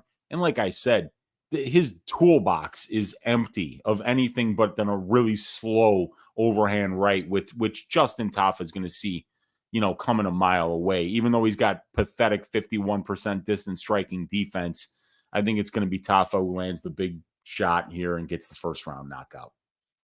Yep, for sure. Would have liked to see it play out a little bit more last time, but it is what it is. Tafa minus 211 right now, and Austen Lane at plus 181.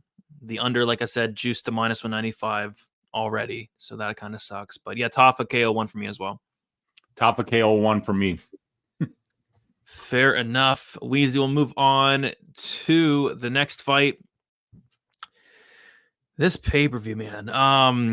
Manel Kape going against newcomer Felipe dos Santos. We got Manel Kape, 29 years old, 5'5", with a 68-inch reach. Felipe dos Santos, he is 22 years old, 5'7". We have Santos is 9 years younger. 7 years younger. My bad. He's going to have a 2-inch height advantage here. Manel Kape is 3-2 in his last 5 fights. Made his debut against Alexander Pantoja. Lost that fight by decision.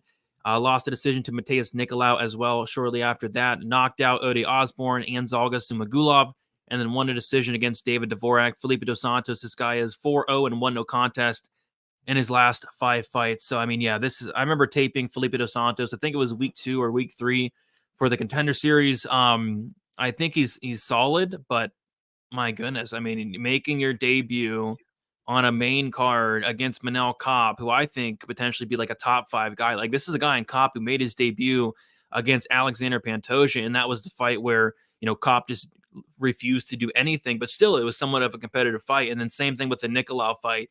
He refused to do anything, but a lot of people thought that Kape won that fight and beat Nicolau. And then I think Kape's, you know, finally starting to get together, you know, knocking out Ode Osborne, knocking out Zalga Sumagulov, beating the living crap out of David Dvorak, who's a very good fighter. So I just think it's way too soon here for Felipe dos Santos.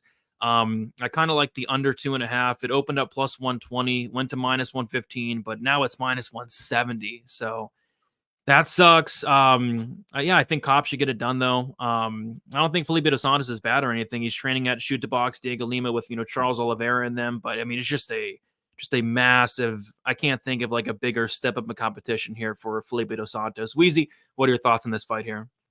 Yeah, can you imagine being the guy that was charged with the task of, hey, so listen, step into my office. We got a job for you, Weezy. Haqparast France just pulled out of the Kape fight in Australia, and we need a list of available 125-pounders who would be stupid enough to take a Manel Kape fight on short notice in Australia. Good luck. Here's a list of names to call. That would have to have been a very long list, and I would imagine most of the people would hang up on me, and I would have told them, you better give me 48 hours, because that's how long it's going to be able to take somebody stupid enough to take this fight.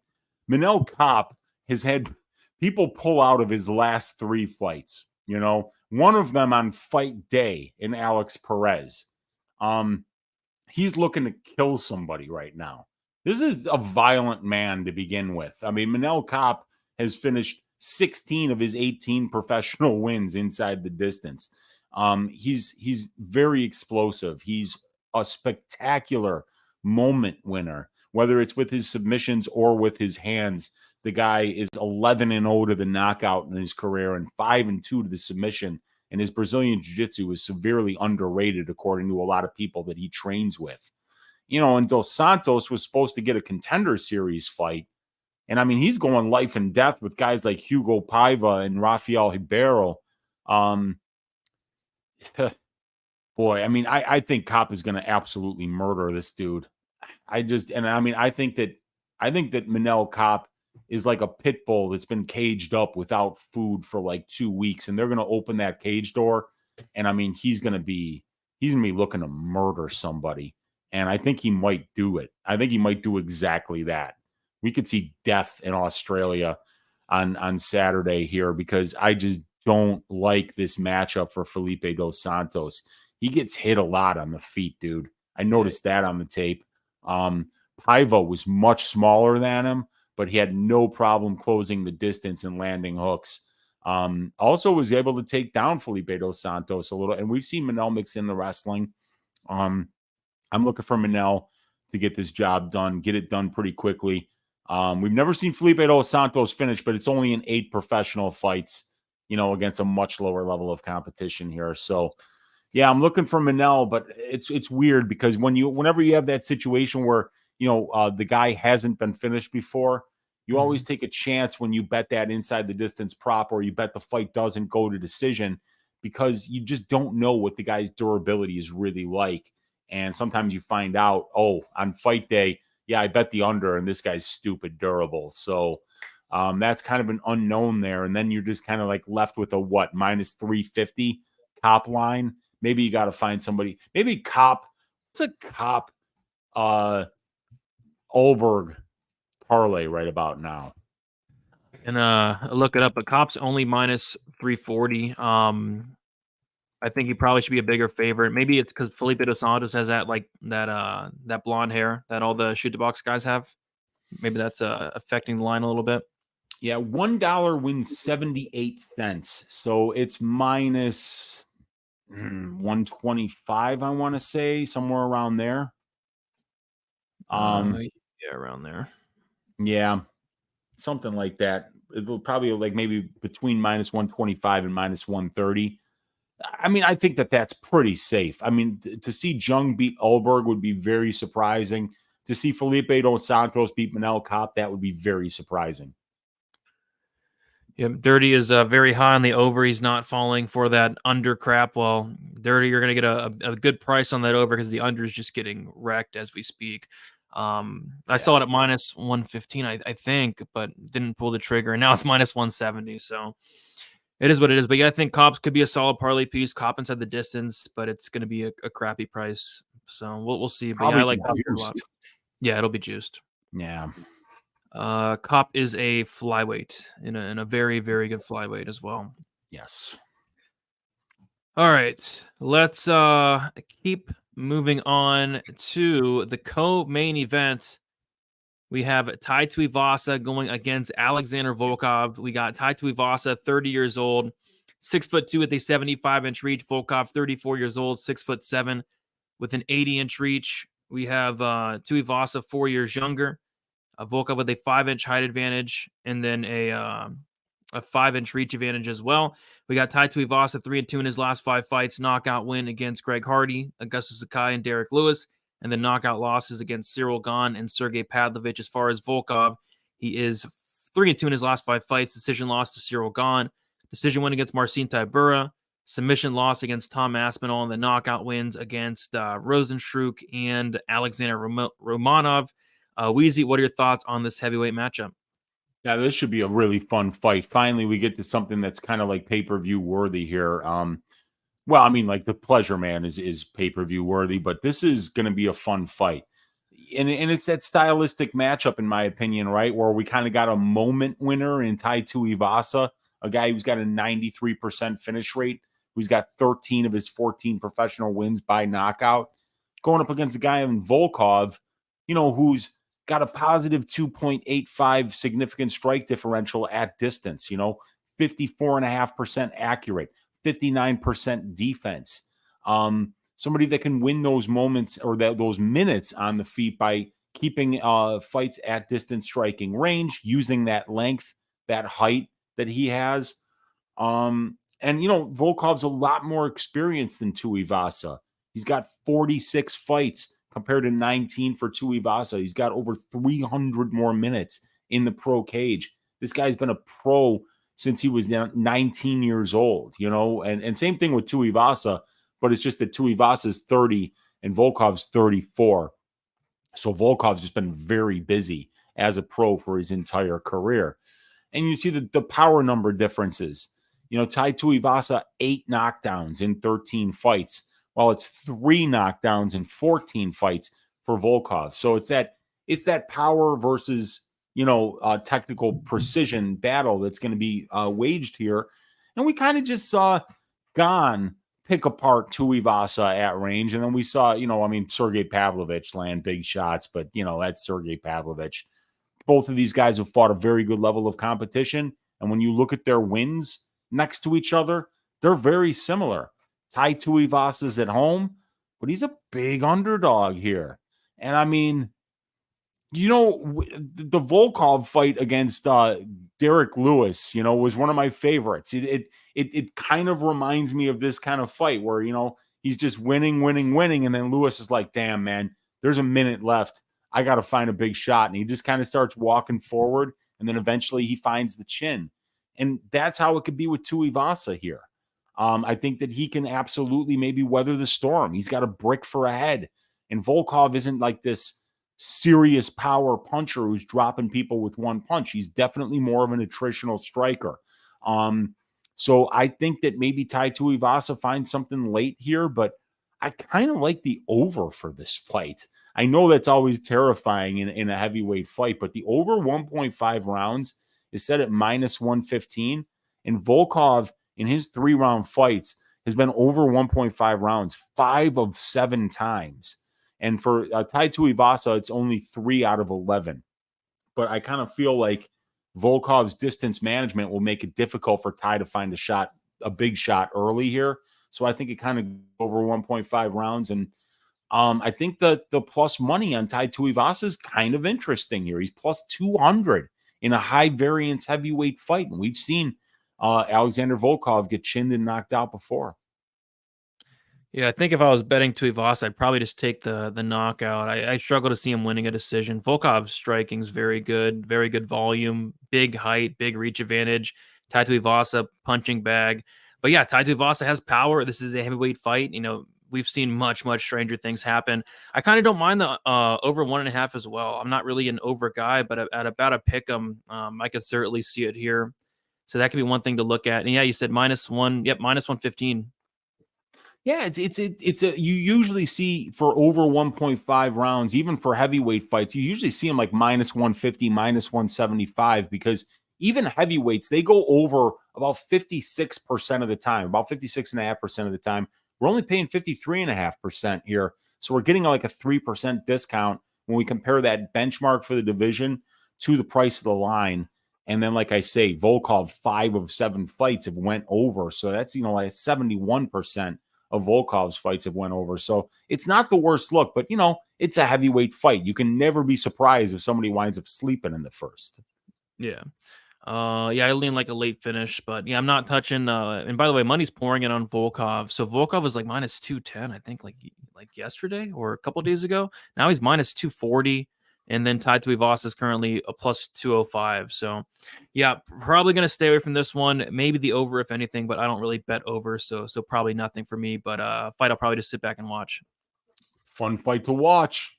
Yep, it certainly should be, and it's another fight we are paying $80 for. All right, Weezy, it is time for the main event, the moment we've all been waiting for. Before we get into it, if you guys have not already, smash the like button, subscribe here to Pub Sports Radio.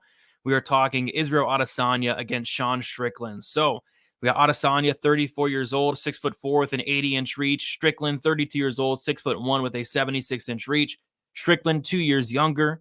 Adesanya is going to have a 3-inch reach advantage and a 4-inch a 3-inch height advantage and a 4-inch reach advantage. Israel Adesanya 4-1 in his last 5 fights. A decision win against Marvin Vettori, decision win against Robert Whittaker, a decision win against Jared Cannonier, knockout loss against Alex Pereira, then a knockout win against Alex Pereira. As far as Sean Strickland, 3-2 in his last 5 fights. Decision win against Jack Hermanson, knockout loss against Alex Pereira, decision loss against Jared Cannonier, decision win against Nasrat Imavov, and then knockout win against that fraud, Abu Smagomedov. So yeah, this is a fight where I really wanted to see the Dricus du Plessis fight. I thought that would be a much more interesting fight to talk about. This just screams Adesanya all day, every day. There's a reason that Adesanya is a massive favorite and money's still coming in on him.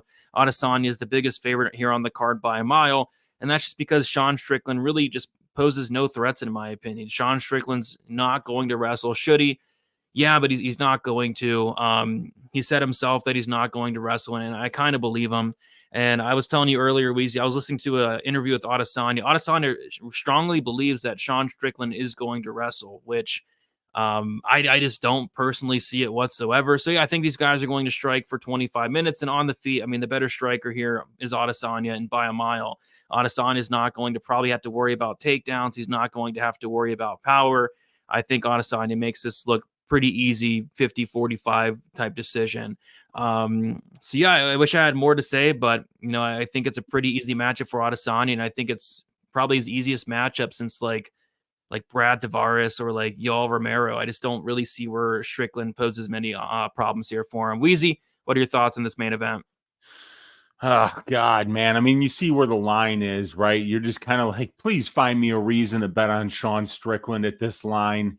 Please give me a reason that he's got a path to victory here, because this line is so wide. But my God, if you don't wrestle against Alex Pereira, will you ever wrestle? And the answer is probably no, right?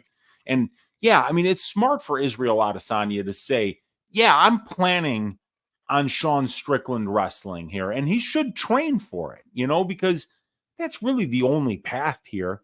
I mean, you saw how close the Cannonier Strickland fight was, right? Who won that fight? I don't know, man. Flip a coin. It was so close. And then you look at what Adesanya did to Cannonier. That fight was never close. Cannonier never even got near him, And yes, there are some style differences, right, Brady? Because Strickland will pressure while Cannonier won't, right? So that is something that, like that pressure from Strickland, if he was, God damn, if he had any. All right. Sean Strickland, this is your chance to wear gold, right? Who knows how long you're going to live? If you see 40, I think it's plus EV. If you see 50, you're beating the odds. You're going to die from a motorcycle accident probably in the next 5 years, right? Yeah. Sean Strickland is one of those guys where if you heard he got his head lopped off by a low-flying traffic copter, you'd probably be like, I'm really not that surprised. He probably ran towards it, right? So we know what Sean Strickland is as a human being, right? He's a guy who probably doesn't learn from his mistakes. He has no concern for his own safety. He's got a set of balls that he carries around in a wheelbarrow. I'm surprised that this man can get those balls inside a pair of compression shorts and fight in the UFC. But Sean, if you care about your legacy, this is your chance to wear gold. You just got gifted a title shot. It was supposed to go to Dricus du Plessis. Sean Strickland has been fighting as a professional mixed martial artist, Brady, for 15 years and 4 months of his life, since he was 17 years old. This is a culmination of your life's work. How about Sean Strickland? For once in your fucking life, you do something smart. You take a shortcut. You just do what's necessary to try to win a fight. Can we please get 100 IQ Sean Strickland in the cage and figure out a way to win some minutes against Israel Adesanya? What if he got takedowns in 2 out of 5 rounds, Brady? What if he was busier on the feet and the pressure actually, kind of got Israel on his back foot and he wasn't able to land as much? He wasn't able to manage distance with his kicks. Dude, there are ways that Sean Strickland could make plus 450 look like a massive bargain, but he would have to do something intelligent, Brady. Brady, let me ask you a question. Yeah, what's up? Is Sean Strickland going to be smart on Saturday? Is he going to do something in this cage where he actually looks to go after his legacy, to wear gold, UFC gold around his waist? Is he going to do anything that will help his chances to win this fight? Do I think so? No. But should he? Yeah. So we'll have to see, man. I don't know. Should he? Yes. Will he? Probably not, you guys. After the Pereira fight, he's filming himself in the car saying that he would stand with him again. He did say that, yes. He said that. I am not joking about that. This is a guy who got sent to the land of wind and ghosts by a left hook that everybody knew was going to happen if he didn't wrestle. And he didn't do it anyway, and he said he would do it like that again. So, yeah, that's probably why the line is where it is, Brady. But I really, really think that if Sean wanted to be champion, he could fight in a way that would actually give him paths to victory in this fight and ways to win minutes in this fight. I think it could actually happen. Will I be getting there? No, because I almost put my fist through a wall during the Pereira fight. I picked Sean Strickland as the ass shaving of the week because I said, you know what I said, Brady? I said, Sean has a chance to wear gold. He's going to do what's smart. Everybody knows he can take down Pereira. He's a black belt. He can get this guy down and win the fight. Did he do that? No. Did he shoot even one takedown? No. He stayed in his face and tried to win with a jab and then got knocked out. So, I mean, I said the exact same thing before. You know, watch Sean go out there and turn into a Magomedov and get 14 takedowns and just absolutely drown this guy over 5 rounds. You know, but it's not going to happen. And unfortunately, I think Israel is just going to have an easy fight here. But I think that there are ways Sean can make this interesting. Yeah, I won't be betting this fight, but we talked a little about the over-under before the show, Weezy. It's set at a pick'em right now, which I don't see Sean finishing Israel Adesanya ever. So I think if there was a finish, it would have to be the Adesanya side, right? Yeah, I agree 100% with that. I mean, Israel Adesanya is a phenomenal kickboxer with great defense, you know, and it's not like Sean's a big power striker. So, yeah, I think if a finish comes, it's on that Adesanya side, obviously, because you could see Sean with that pressure kind of like walking onto something. And Israel's a sniper, you know. Israel's got 12 UFC, or I think maybe even 13 UFC knockdowns in his 15 UFC fights. So, yeah, but I did bet the over 4.5 rounds here because these guys have had 15 fights in the UFC that have been scheduled for 5 rounds. 10 of them have went over 4.5. So that's 66% of their fights. But right now, the implied probability of the betting line of the over 1.5 rounds is only 53%. So you're getting about a 10% discount on a 15-fight sample size, where neither one of these guys is the most savage finisher. So I think it's a good look. I bet it for 1.1 units. And shout out to my guy, Marcus Williams, who gave us that donation there to Pub Sports Radio, letting us know that unfortunately Marcus was there on the Spivak side with you and I, Brady, and that did not work out. I was going to bring it up. What's up, Marcus? $5 donor saying, enjoys today's show. F that quitter, Spivak. I'm actually glad he quit, though, because if he did not quit, it would have been a bad night. So I'm glad he quit in the second round, cashed the under. One of my worst bets this year. It was my worst bet of all time. SMH, I favor Israel, but the plus 460 price tag on Strickland is tempting. Yeah, I wouldn't mind like maybe parlaying Adesanya at like minus 400, but now he's like minus 650. 700 now. I mean, yeah, there's not much you can do there with Adesanya. Yeah, so I like the over here. I took a shot 1.1 units on that. Yeah, I think Israel gets the job done here, but God, it would be super interesting if Strickland actually did try to wrestle here, did try to time one really good takedown attempt in every round. Can you imagine if he got 3 takedowns? He could win this fight. He could completely shock the world as a plus 450 favorite. And all he would have to do is swallow his pride for one night and do what every other mixed martial artist does. Try to win using where you're better than your opponent. Just try it. This guy gets his takedowns at a 64% clip, Brady. Why not? Why not shoot against Israel Adesanya? Because he's, I feel like Sean Strickland's not the smartest man out there, but we will see. I don't know if I'll have money on the main event. I think like you said, the over is probably good, Weezy. I kind of agree with Dirty. I think this could be like a glorified sparring session across 25 minutes.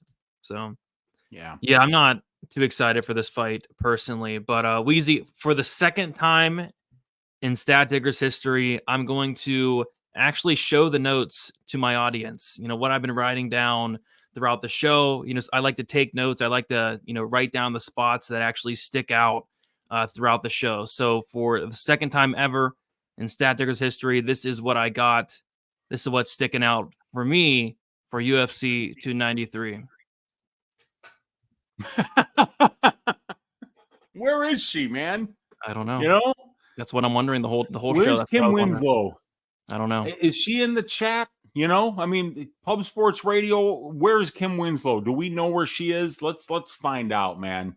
Because I miss Kim Winslow. The worst Winslow moments. The worst Winslow moments. I gotta check it out. I gotta check it out on YouTube. There, it's about 9 minutes of just apparently Kim Winslow just making terrible mistakes in the octagon. I gotta see this. I'm gonna write that down and watch it while I enjoy my dinner later. We'll do a special video on our YouTube channels where we break down Winslow's worst moments, dude. I wish I could bring it up here, but it can't for obvious reasons. But I will be enjoying that later. And by the way, I do got to look up Kim Winslow in a mermaid outfit. Was it a clown outfit or was it a mermaid outfit? I think it was a mermaid. Yeah. So there's oh god, right next to that weird looking dude with the multicolored coat and the top hat. That one. This one. There you go. There we go. Holy crap! Yes, and then there's the mermaid picture. Yeah, I mean, we should get some help for her. At the end of the day, Brady, the UFC is here to entertain. And they are leaving major money on the table by not allowing Kim Winslow to be a part of their crew right now. I don't know what she did to lose the job, but if you're the UFC, it's time to admit your mistake because that's what big men and women do. They admit it when they've made a mistake. I bet on Sergey Spivak last week, you guys. Did I say sit here and go, it was an early stoppage? Or, they let him put garlic in his gloves? No. I made a bad bet. He did not get the takedowns. He got his face boxed off, and your Uncle Weezy's down 2 units because of it. Not trying to make any excuses, right? The UFC needs to do the same thing. All you got to do is pick up the damn phone. You already have her number, right? Call her up. Kim, we're sorry. We made a huge mistake. You're hired again. Double your old salary. Yeah, I'm just watching the Kim Winslow worst moment right now.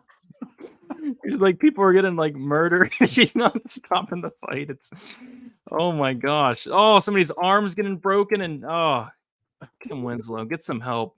Get some help, Kim Winslow. My goodness. Misha Tate did famously once say, and I quote, Kim Winslow is ruining people's lives. Yeah, she did say that. She did say that. All right, Weezy, we did it. Went through all 12 fights. Where is Kim Winslow? Let the people know where they can find you and your plans for this week for some content. So, yeah, you can find me on my YouTube channel, Uncle Weezy. My Just a Tip with Uncle Weezy is going to be pushed back to Wednesday this week. I've got my 2 fantasy football drafts on Tuesday night. So Wednesday night, 10 o'clock Central Time, I'll be breaking down all the fights on this UFC 293 card. I'll give you guys a dog pick of the week and finish with Uncle Weezy's ass shaving of the week. You can always find me right here on Pub Sports Radio for Stat Diggers every Sunday, for the DFS show every Wednesday, and for the watch along with Boston Nick and the boys every Saturday. The only thing left to do, you guys, is to stack cash tickets like flapjacks for UFC 293. That's how we always enjoy the fights the most. Yes, sir. Let's get it. You can follow me on Twitter, DFS_numbers, Instagram, DFS by the numbers. I just posted a main event breakdown prediction video. I'm going to be getting out some contender series tomorrow. I think I'm done with 2 fights. I got to tape 3 more, so that'll be out tomorrow. And then I also should be able to get my 293 prediction video out as well. I have all the fights taped. Just need to record it there.